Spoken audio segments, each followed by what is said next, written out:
पछाडि देखिरहेको दरबार एउटा दरबार मात्र नभएर नेपालको शक्ति, इतिहास र रहस्यको केन्द्र हो।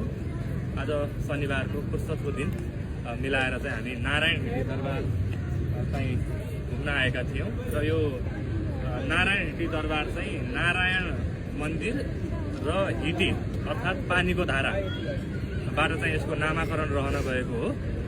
र यो नारायण हिटी मन्दिरको निर्माण सुरु भएदेखि चाहिँ सन् 1963 मा तत्कालीन राजा महेन्द्र वीर विक्रम शाहदेवको पालामा चाहिँ यसको निर्माण कार्य सम्पन्न भएको हो। अहिलेको जुन स्वरूपमा छ त्यो दरबार चाहिँ समयकालसँगै विभिन्न राजाहरूले आफ्नो शासनकालमा आफ्नो इच्छाअनुसारले थप्ने घट्ने संरचनाहरूको काम गरे पनि महेन्द्र वीर विक्रम शाहदेवको पालामा चाहिँ यसको निर्माण सकिएको थियो।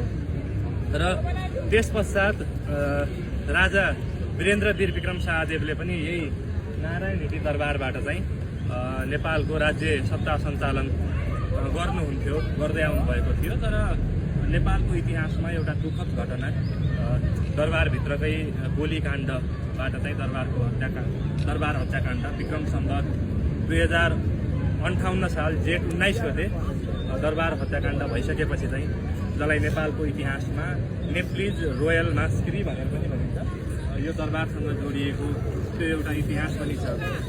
पछि स्वर्गीय राजा वीरेन्द्र वीर विक्रम शाहदेव पछि चाहिँ नेपालको राजा ज्ञानेन्द्र शाह बन्नुभयो र उहाँले पनि यही दरबारबाट चाहिँ नेपालमा शासन व्यवस्था चलाउनुहुन्थ्यो।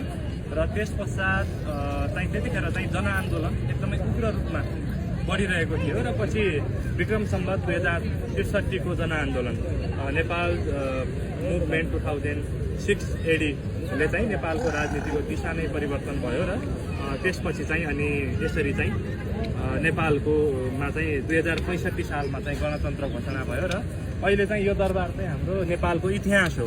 हामी चाहिँ किताबमा मात्र नभएर हाम्रो जीवित इतिहास हेर्न चाहिँ आज नारायण हिटी दरबार घुम्न आएका छौँ। धन्यवाद।